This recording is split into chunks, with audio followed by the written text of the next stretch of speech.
খুব ভালো করে বিয়ে হয় আমার। বিয়ের এখন ৬ বছর চলছে। সংসার করছি। কিন্তু ভাগ্যের নির্মম পরিহাস, আমার এই ৬ বছর বিবাহিক জীবনে কিন্তু কোনো সন্তান হলো না। ডাক্তারের কাছে নিয়ে যেতে অবশ্য আমার হাসব্যান্ড ভুল করেনি। কিন্তু ডাক্তার বলেছে যে আমার সমস্যা আছে আর বাচ্চা হবে না কখনো। শেষমেশ একটা করুণ কাহিনী ঘটেছে। আমার নম্র ভদ্র স্বামী তার মায়ের প্ররোচনায় কিন্তু একদিন আমাকে বাড়ি থেকে তাড়িয়ে দেয়। এই বলে তাড়িয়ে দেয় যে আমি নাকি অপয়া, অলক্ষী। এগুলো আসলে আমার শাশুড়ি যে উনি সবসময় আমাকে বলতো। তো এখন যেহেতু বাচ্চা হয় না, তো এইটা তাদের সবচেয়ে বড় রিজন ছিল আমাকে বাড়ি থেকে তাড়ানোর। তো ওই সময় এই কথাগুলো বলছে আমার স্বামী নিজে। এগুলো অবশ্য তার মায়ের কথা ছিল। আমাকে ওই বাড়ি রাখলে নাকি বাড়ির অমঙ্গল হবে। তাছাড়া আমার স্বামীকে তারা আর একটা বিয়ে করাবে আর তাদের নাকি সন্তান প্রয়োজন। মানে হচ্ছে আমার শাশুড়ি বলছিল যে তার ছেলের সন্তান প্রয়োজন আর তাদের নাতি-নাতনি দরকার। এখানে উটকো ঝামেলা রাখার নাকি কোনো প্রশ্নই আসে না। উটকো ঝামেলাটা আসলে আমাকেই বোঝালো। শেষমেশ আমার বাবাকে খবর দিয়ে পাঠালো আমার শাশুড়ি। এরপরে আমার বাবা আসছে আমার শ্বশুরবাড়িতে। তখন আরকি অনেকভাবে অপমান করেছে আমার বাবাকে। তারপরে আমার বাবার সঙ্গে আমাকে পাঠিয়ে দেয়। বাবার বাড়িতে আসার পর থেকে আমার বড় ভাই, বাবা, মা সবাই সবসময় আমাকে আগলে রাখতো। যাতে কষ্টের কথাগুলো আমার মনে না পড়ে। কিন্তু সমস্যাটা বাধলো আমার ভাইকে বিয়ে করানোর পরে। বিয়ের ১ বছর পরে ভাবির সাথে আমার খুব ভালো একটা বন্ডিং ছিল এবং ভাবি আমার সাথে খুব ভালো আচরণ করতো। কিন্তু যখনই ভাবি প্রেগনেন্ট হয় তখন থেকে দেখলাম যে তার আচরণ অনেকটা বদলে যায়। সবসময় আমাকে এড়িয়ে চলে, আমার সাথে কথাই বলতে চায় না। আগে বিকেল হলেই তেল চিরুনি নিয়ে বসতো। সে আমার মাথায় তেল দিয়ে চুল আঁচড়ে দিত, আমিও দিতাম। তো ডিভোর্সের পর থেকে বাবার বাড়িতে আসার পরে তেমন কষ্ট আমার কখনোই অনুভব হয় নাই। সবাই আমাকে অনেক আনন্দে মাতিয়ে রাখতো এবং আগলে রাখতো। এমনকি ভাবি নিজেও কিন্তু হঠাৎ করে পরিবর্তন। আর তার এই পরিবর্তনের কারণটা আমরা তৎক্ষণাৎ বুঝতে পারিনি। আর প্রেগনেন্ট অবস্থায় যেহেতু সবাই আচার খেতে ভালোবাসে, তো আমি ১ বাটি আচার নিয়ে ভাবিকে দেই যে, "আপনি আচারটা খান।" কিন্তু সে সেই আচারের বাটিটা জানালা দিয়ে বাহিরে ফেলে দেয়। চিৎকার করে আমাকে বলে যে, "আর কখনো আমার কাছে আসার সাহস করবে না।"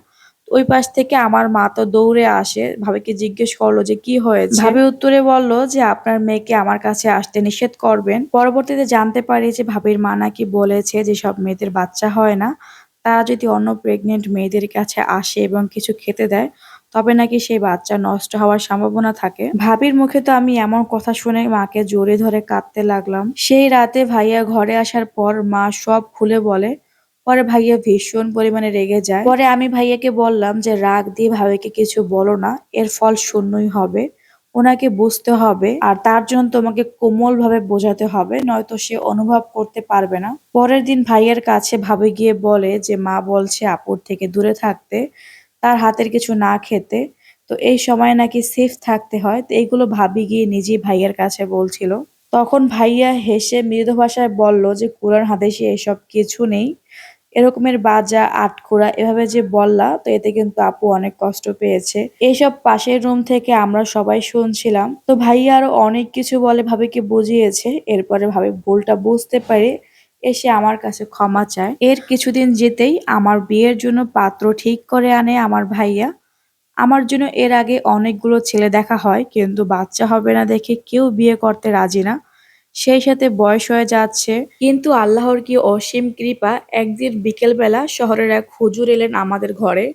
তার পরনে লম্বা জুব্বা, মাথায় সাদা পাগড়ি, চেহারা উজ্জ্বল ফর্সা, বয়স নিতান্তই যুবক। তাকে সাথে নিয়ে এসেছেন আমাদের গ্রামের মসজিদের ইমাম সাহেব। তো তাদেরকে বসতে দেয়া হলো, চা শরবত দেয়া হলো। এক পর্যায়ে ইমাম সাহেব শহরের হুজুরকে দেখিয়ে বললেন, "ওখানে আমার বড় ভাইয়া বসা ছিল। আমার ভাইকে বলছে যে বাবা মাহমুদ, ইনি হলেন ডাক্তার ফরহাদ মিসবাহ, শিশু বিশেষজ্ঞ।" তো ইমাম সাহেবকে আর বলতে হলো না। আমার ভাইয়া বলছে যে ওনার নাম তো কত শুনেছি। ময়মনসিংহ বিভাগে ওনার চেয়ে শিশু বিশেষজ্ঞ বড় কোনো ডাক্তার নেই। তো এরপরে ইমাম সাহেব আমার ভাইয়াকে বলছে যে, "ডাক্তার সাহেব কিভাবে যেন তোমার বোনের বিষয়ে শুনেছেন, তারপর খোঁজ খবর নিয়ে এখানে এসেছেন। আমার সাথে কথা বলেছে যে উনি এখনো অবিবাহিত, ভালো মেয়ে খুঁজছিলেন। কিন্তু কার কাছে যখন শুনলেন তোমার বোনের বিষয়ে যে সন্তান হয়নি বলে তাকে তালাক দেওয়া হয়েছে এবং আর কোথাও তার বিয়ে হচ্ছে না, তো এটা শোনার পর থেকেই নাকি তিনি অনেক চিন্তা ভাবনা করেছেন। উনি তার মায়ের সাথে পরামর্শ করেছেন, পরামর্শ করে সিদ্ধান্ত নিয়েছেন। এখন উনি আপনার বোনকে বিয়ে করার জন্য প্রস্তাব নিয়ে এসেছেন। আর তোমাদের যদি কোনো অমত না থাকে তবে আলহামদুলিল্লাহ। আমার ভাইয়া তো সবকিছু শুনে খুশিতে আনন্দে আত্মহারা হয়ে উঠলো। কোনো কথা ভাইয়া বলতে পারছিল না, বোকার মতো শুধু গিয়ে ডাক্তার মিসবার হাত ধরে কাঁদতে কাঁদতে বলল যে আমার বোনের এত বড় উপকার করবেন, আপনি মহান মানুষ, মহৎ মানুষ।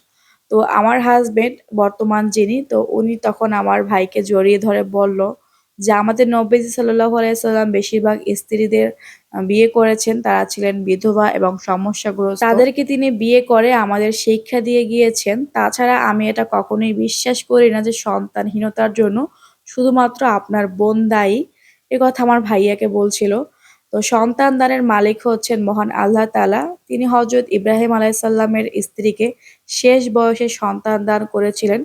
সুতরাং যে আল্লাহ ইব্রাহিম আলাইহিস সালামকে এবং তার স্ত্রীকে শেষ বয়সে সন্তান দান করতে পারেন, সেই আল্লাহ অবশ্যই আপনার বোনকে সন্তান দান করতে পারেন। আর যদি তার ইচ্ছে না হয় তবে সন্তান দিবেন না। সন্তান না হলেই যে একটা সংসার ভেঙে দিতে হবে এমনটা নয়। এমন কথা শুনে আমি সত্যিই মুগ্ধ হয়ে গিয়েছিলাম যে আদৌ কি এমন পুরুষ মানুষ হয় বা এমন মানুষ কি আদৌ আছে? তো যেহেতু আমার কোনো বাচ্চা হওয়ার সম্ভাবনা ছিল না, আর পাড়া প্রতিবেশীরা সবসময় সবাই বলতো যে কোনোদিন নাকি আমার বিয়ে হবে না। কিন্তু শেষমেশ এমন একটা ছেলের কাছে বিয়ে হলো যে কিনা ময়মনসিংহ বিভাগের সবচেয়ে বড় নামকরা ডাক্তারদের মধ্যে একজন। এবং এর চেয়ে আশ্চর্যজনক বিষয় হলো যে বিয়ের ১ বছর যেতে না যেতেই কিন্তু সবাইকে আমি খুশির সংবাদ দেই আলহামদুলিল্লাহ, আর আমি কনসেপ্ট করেছি। তো এটা শুনে সবাই অবাক, আনন্দে আত্মহারা। সময় পেরিয়ে কিন্তু আমার একটি কন্যা সন্তানও জন্ম নিয়েছে। সবাই এসেছে আমাদের বাসায়। তো যেহেতু আজকে খুব বড় একটা আনন্দের দিন, আমাকে দেখে সবাই তো কাঁদতে লাগলো। আসলে এই কান্না দুঃখের নয়, এই কান্না হচ্ছে আনন্দের। আমার ভাইয়াও এসেছে সঙ্গে। তখন আমার হাসব্যান্ড আমার ভাইয়াকে ধরে বলল যে, "কি মাহমুদ, বলেছি না যে আল্লাহ ইব্রাহিম আলাইহিস সালামকে বৃদ্ধ বয়সে সন্তান দান করতে পারে।